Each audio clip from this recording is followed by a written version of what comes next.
with it. I had you just go ahead and hit your regular shot to begin with.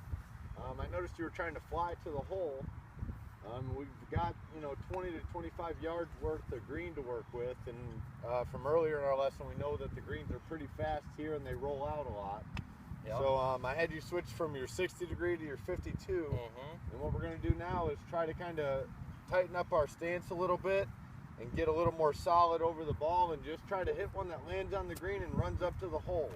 Okay. So go ahead and give that a try, stand behind it, imagine one landing just over the front of the green and kind of releasing on back to the hole.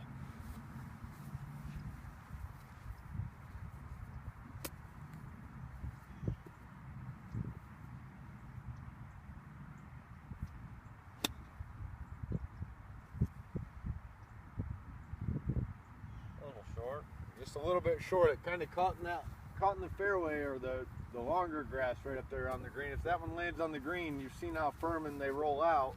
Just go ahead and give that another try.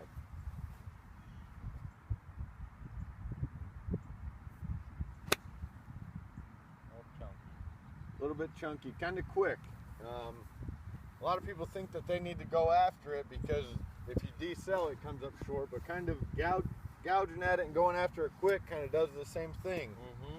Just make sure you're keeping a nice smooth tempo. You don't have to kill it. You know you have plenty of club to get there. Okay. So just a nice smooth swing.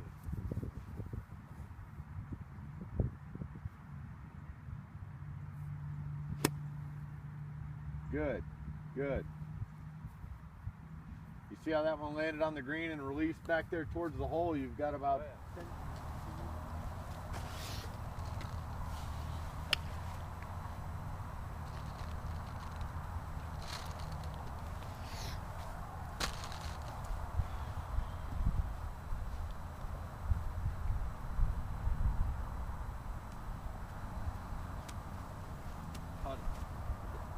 So with the low follow through, we're going to try to get it under that alignment stick, which I have propped up under baskets, and just kind of focus on getting one rolling and advancing it some to where your next shot is closer to the hole and you can focus on scoring. Okay.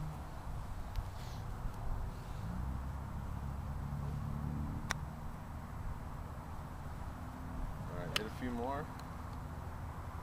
I'm imagining myself not having much room to swing. Yeah, no, it's more of it's a lower, we're just trying to basically advance it out past the end of the tee there. Good, good.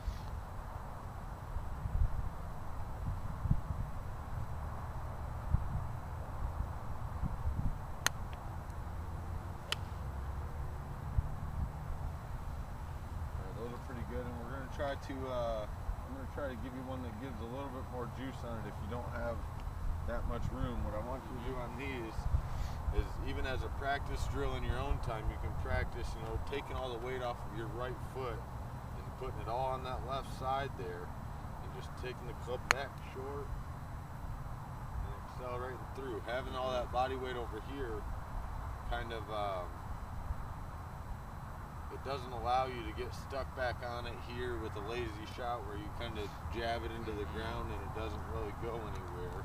Okay. And you can do it with your foot back there, or if you have the discipline to just focus all your weight on that front foot with the ball right in about the middle of your stance.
now we are going to work on a shot that we never really actually want to face. But it happens. It happens, especially hitting shots into the wind where you're trying to carry a bunker and the ball just kind of gets up into that wind and creates a bunch of spin. Sometimes they get stuck into these lies here and you're faced with a challenging up and down par save out of the bunker. Some things I like to do, if you'll stand over here. One of the things I like to do is, if it's on an uphill lie like this, I like to try to somehow put as much weight on my left side, cheating this way to keep myself from falling back as possible. And then instead of like the bunker shots before where we were opening up the face, this time we're going to close the face and we are going to hit the shot confidently, but we are also going to expect a lot of roll. Okay. It's going to have a lot of top spin on it and roll out a long ways. So that means you barely have to get it out, but you have to